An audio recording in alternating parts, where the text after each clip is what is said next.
Hogwarts Legacy looks to be a very promising RPG in the Harry Potter universe, and in this video we are going to continue our overview of its features and systems. If you missed part 1 of this miniseries, I highly suggest checking it out, as that video summarizes the first gameplay stream released by the developers. In this second part, we are going to focus on the second developer stream, and, as always, I will try my best to provide a brief but concise and informative summary.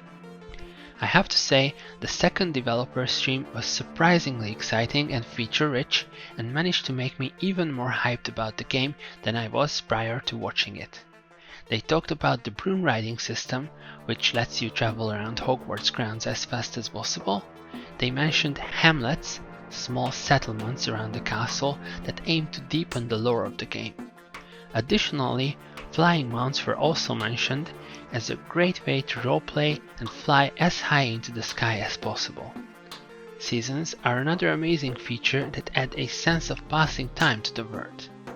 The Dark Arts Battle Arena is a feature involving a combat challenge for those who bought the deluxe edition of the game.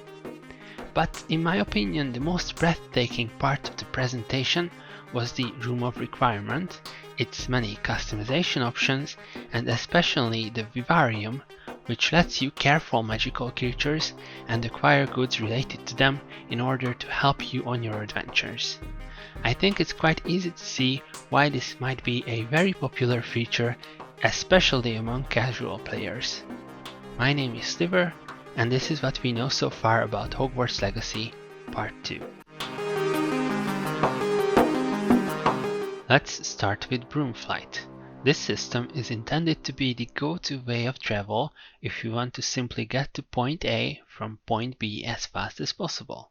You can only maintain constant maximum speed if you stay close to the ground with your broom. The reasoning behind this is that broom technology is not as advanced in the 1800s as it is when the films and books take place, therefore you can't just ascend to any height with your broom. You can customize your broom in a broom shop located in Hogsmeade. The yellow meter on the bottom right starts depleting once you fly high above the ground, and you'll slow down significantly when it gets to 0. There is a few quests that you can do for the owner of the broom shop to increase the elevation where your broom juice starts depleting.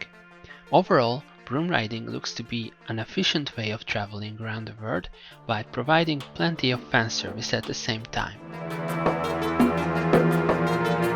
The next system to talk about are hamlets.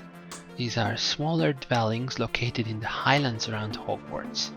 They act as quest hubs where you can get tasks that tell you the story of the inhabitants and their relations to Hogwarts and Hogsmeade.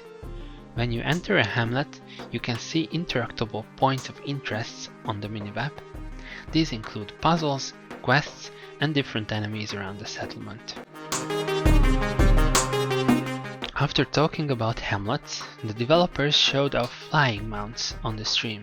First, it seemed weird to have two separate systems for travel in a game with broom riding also available, but it was emphasized that flying mounts have different attributes compared to brooms. While at max speed, flying mounts can soar up to great heights without penalty, and they can also act as ground mounts. These two features differentiate flying mounts from brooms. The example for flying mounts is the Onyx Hippogriff, which is a pre-order bonus for the game.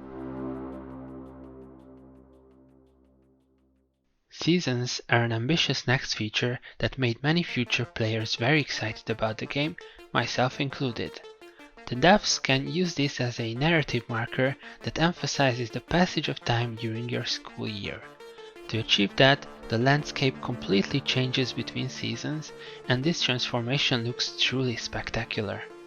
This does not only affect the landscape, you can expect different decorations and lighting inside Hogwarts Castle and in Hogsmeade too. Based on what we saw on stream, the implementation of this system looks stellar, and if what the developers promise is true, seasons can add a lot to the aesthetics of the game. There is also a day and night cycle present in the game, which is not purely cosmetic. Certain quests or items can only be found during specific hours. While this is nothing new in the world of RPGs, it's a nice addition to the game and could fulfill the fantasy of sneaking out of the common room at night to maybe cause some mischief or find some interesting items.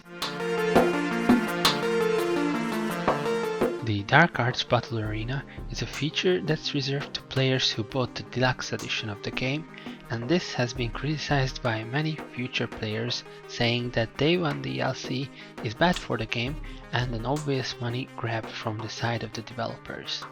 I tend to agree with that, and I believe that this kind of aggressive monetization may be the downfall of the game if it continues after release. Nevertheless, the arena, along with the plethora of flying mounts, can only be obtained by paying extra for the game. The arena is located in the Forbidden Forest, and here you can practice magical combat against waves of enemies. If you complete the challenge, you'll receive a bunch of cosmetic items, in this case the Dark Arts cosmetic set.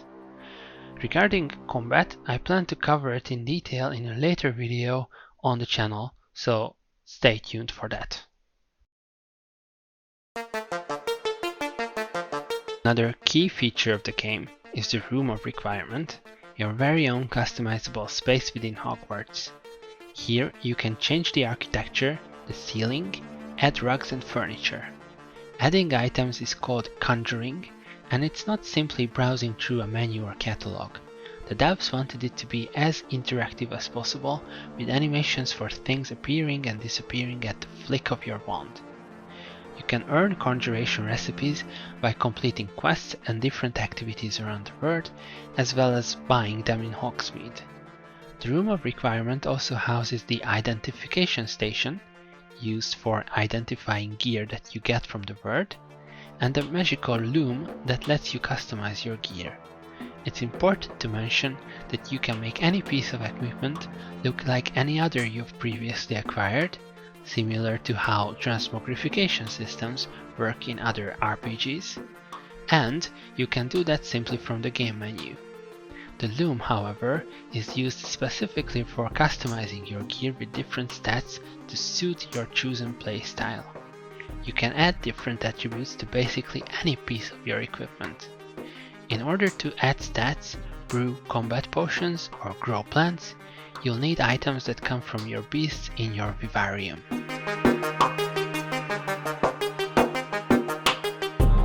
The Vivarium can be accessed from the Room of Requirement, and it is basically Animal Crossing and legendary beasts mixed together. You can care for and raise magical beasts you rescue from poachers in the world, and in return for regularly petting and feeding them, they provide you with materials that can later be used for crafting. Beasts that were featured on stream were a Graphorn, which was compared to a dog multiple times, the Niffler, which you might remember as a fan favorite from the Fantastic Beasts films, and the Moongolf, where the developers successfully apply the bigger the eyes the cuter it looks rule. You can name your pets, conjure different aesthetic items for them, and even change the whole environment to a swamp area, for example. As you progress, you'll unlock beast items, which make caring for your beast much easier. A food processor, which eliminates the need for manually feeding your pets one by one. A toy box, which lets you get balls for your pets to play with, different color and material for each beast. I feel like the Vivarium is set to be a huge success regardless of how the other parts of the game do, simply because of its game-in-a-game nature and also how well it appeals to the casual audience. Thank you so much for watching the video. My channel focuses on finding secrets or hidden things in RPG games, and Hogwarts Legacy is certainly a game I plan to cover, so if you're interested in ways to find secrets in Hogwarts, feel free to subscribe, it really helps me out. Thanks!